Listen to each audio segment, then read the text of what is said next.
Imagine, don't be afraid, just imagine that God told you right now that by 12 midnight today, that Joshua Selman, by 11:55 you are going home. Question: I know you have investments around the world. I know you have all kinds of things. I know you plan to travel next week. But what will become your point of focus with that knowledge? Just one information was passed to you, that you have 3 more hours in this life, and that's it. 3 more hours. Wrap up whatever you have to do. You have 3 hours. No prayer will change it. 3 hours. You are not sick, and it's not going to be accident. It will not be anything. Once it's time, God knows the many ways he will pick you so that you don't fear. But you just have 3 hours. Think for a moment. What are you going to do? You may think of your businesses. You may think of your investments. You may think of your certificates. You may think of your wife. You may think of your husband. You may think of your parents. You may think of your children. You may think of your future and your goals, your plans, your house under construction. You may think of the person owing you and the police case that is still pending. You will think of all of these things, and yet you will be surprised that none of them at that point will be able to bring you satisfaction. There is only one thing you will be looking for at that point. When you stand with the consciousness that I have only 3 hours to live in this life, there is only one thing you will look for. It is called peace. 3 hours to end your life, and yet it is not another degree you want. It is not another political office you want. 3 hours, it is timing. By now it will be less than the 3 hours. It is not whether you like it or not, non-negotiable. 3 hours. Then you will now have the wisdom to look for what you would have spent your entire life really looking for. The thing you are looking for at the point of death is what you should find first in your life and have the privilege of enjoying it.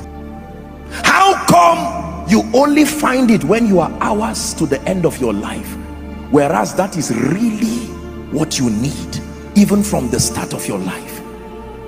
And can you imagine that it is available even before you find any of these things? That you can have it without a car, you can have it without a child, you can have it without a church, and yet we ignore it. But when you are about to go, when every other thing fades, you find out that is the real thing. I know you may not see the wisdom in what I'm teaching you today. I'm not saying you will die, but I'm giving you wisdom that is greater than investments. Wisdom. Can I tell you this? It is a waste of time to suspend your pursuit for peace until you find a house. It is a waste of time to suspend your pursuit for peace until you have children. It is a waste of time to suspend your pursuit for peace until you have money.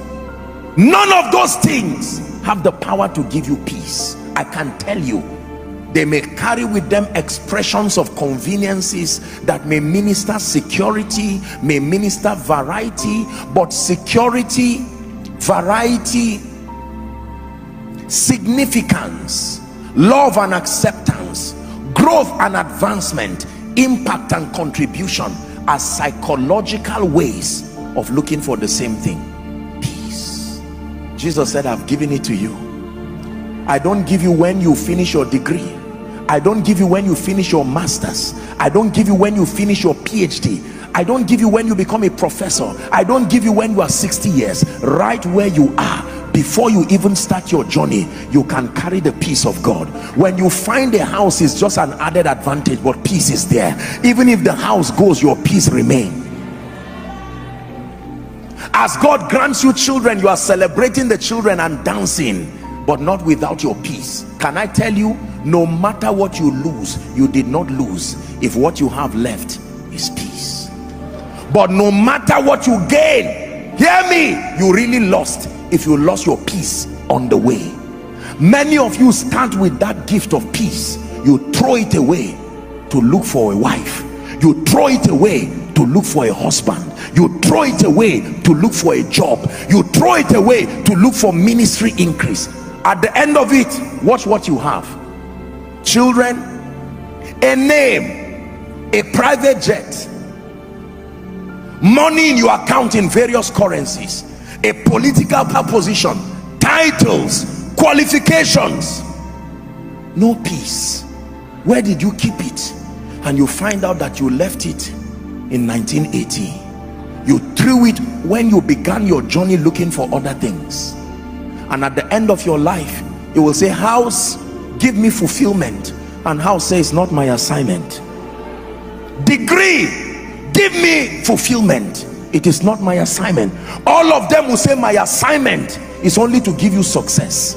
Once we help you to become successful, our mission is finished in your life. What then gives me fulfillment? Peace. Hear me.